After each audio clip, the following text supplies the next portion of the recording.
할렐루야. 오늘도 우리 주님과 함께 동행하는 귀한 하루, 그리고 하나님의 축복으로 승리하는 한 주간이 되실 수 있기를 축복합니다. 잠언 21장 9절 말씀 같이 보시겠습니다.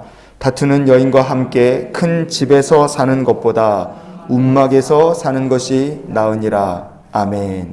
이게 부부가 다투지 않고 사는 것이 그냥 더 행복하다, 그런 교훈만 이 말씀이 담고 있는가, 우리가 그렇게도 볼 수 있지만 다른 방향으로 시각을 조금 돌려서 오늘 본문을 좀 봤으면 좋겠습니다. 왜냐하면 그렇게 볼 수 있는 여지가 어디에 있냐면 다투는 여인이라는 이 말씀에 담겨있는 좀 더 깊은 영적 메시지가 있기 때문에 그렇습니다.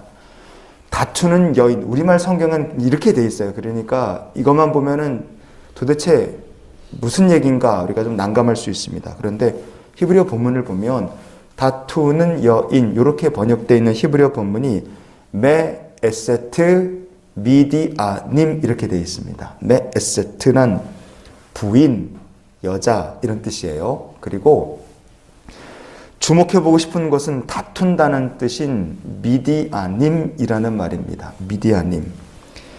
미디아님 그러면 뭔가 성경에서 들어본 얘기랑 비슷하죠. 미디안 족속, 그게 바로 이 미디아님입니다.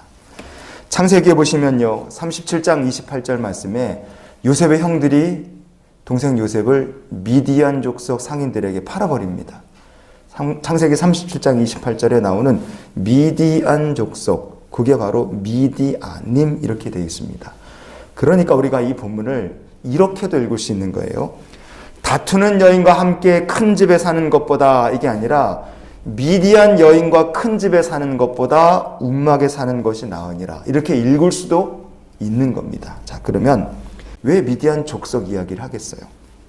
성경 속에서 미디안 족속이라는 것은 언제나 하나님을 대적하는 하나님의 원수였기 때문에 그렇습니다. 민수기 31장 2절 말씀을 같이 한번 찾아보시겠어요? 이스라엘 자손의 원수를 미디안에게 갚으라. 그 후에 내가 내 조상에게로 돌아가리라. 아멘. 모세가 죽기 전에 하나님께 받은 마지막 그의 사명이 무엇이냐? 모세야, 너는 이스라엘 백성의 원수를 미디안에게 갚으라. 하나님께서 그렇게 말씀하셨어요. 그리고 너는 조상에게로 돌아갈 것이다. 왜 미디안에게 이스라엘의 원수를 갚으라 하나님께서 말씀하셨을까? 그것은 미디안 족속이 이스라엘 백성들을 광야에서 영적으로 타락시킨 장본인들이었기 때문에 그렇습니다. 모압의 왕이 발락입니다. 이 발락이라는 사람이 이스라엘 백성들을 두려워했어요. 그래서 이 발락이 발람이라는 선지자를 스카우트에다가 이스라엘 백성들을 저주하려고 했습니다. 그런데 저주를 하려고 해도 하나님께서 저주가 아니라 오히려 발람의 입에서 이스라엘을 축복하는 말씀만 하게 하시는 거예요. 이거 아무리 봐도 저주는 글렀다. 그러니까 전략을 바꿉니다. 발람은요, 여자들을 동원해서 이스라엘 백성들을 유혹해서 타락시키려고 했어요. 이스라엘 백성들이 시딤이라는 곳에 머물게 됐을 때요, 어디선가 갑자기 모압 여자들이 하나둘씩 나타나더니 이스라엘 백성들을 유혹하기 시작했습니다. 결과가 어떻게 됐느냐? 민수기 25장 3절 말씀을 같이 한번 보시겠습니다. 이스라엘이 바알 부올에게 가담한지라 여호와께서 이스라엘에게 진노하시니라. 아멘. 유혹에 넘어간 이스라엘 백성들입니다. 바알을 섬기는 자리에 같이 가서 먹고 마시고 타락을 그들이 시작했어요. 이 시딤에서의 타락 사건은요, 하나님께서 대단히 진노하셨고 이 일 때문에 수많은 이스라엘 백성들이 징계를 받아 죽습니다. 민수기 25장 9절 말씀을 계속 보시겠어요? 그 연병으로 죽은 자가 24,000명이었더라. 아멘. 정말 많은 사람들이 모압 여자들에게 꼬임에 넘어가서 바알을 숭배하다가 이렇게 많은 사람들이 광야에서 죽고 맙니다. 그런데요, 이 모든 사건을 모압 여자들이 다 한 것처럼 보여요. 왜냐하면 거기에 모압 여자들만 나오니까요. 그런데 성경은요, 이 시딤에서 이스라엘 백성들의 이 바알을 섬기는 타락의 주체가 사실 뒤에 따로 있다 말씀합니다. 민수기 25장 18절 말씀을 우리가 계속 볼게요. 이는 그들이 속임수로 너희를 대적하되 부올의 일과 미디안 지휘관의 딸 곧 부올의 일로 연병이 일어난 날에 죽임을 당한 그들의 자매 고스비의 사건으로 너희를 유혹하였음이니라. 아멘. 여기에 보면 미디안 지휘관의 딸 고스비라는 이름이 나옵니다.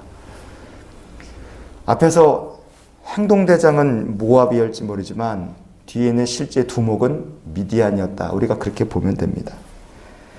미디안, 어떻게 해서든지 이스라엘을 망가뜨리고 어떻게 해서든지 하나님을 대적하라는 세력이 바로 미디안이었어요. 그래서 하나님께서 모압이 아니라 이스라엘의 원수를 미디안에게 갚으라, 그렇게 말씀하신 겁니다.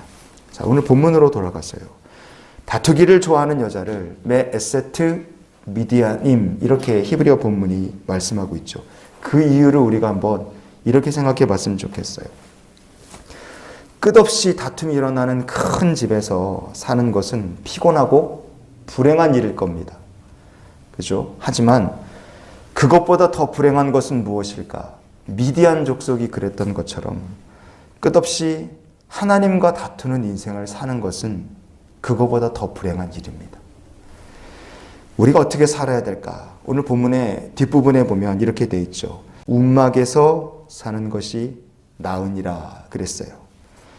우리말 성경이 움막 그랬는데 히브리어 본문이나 영어 성경을 보면 좀 다릅니다.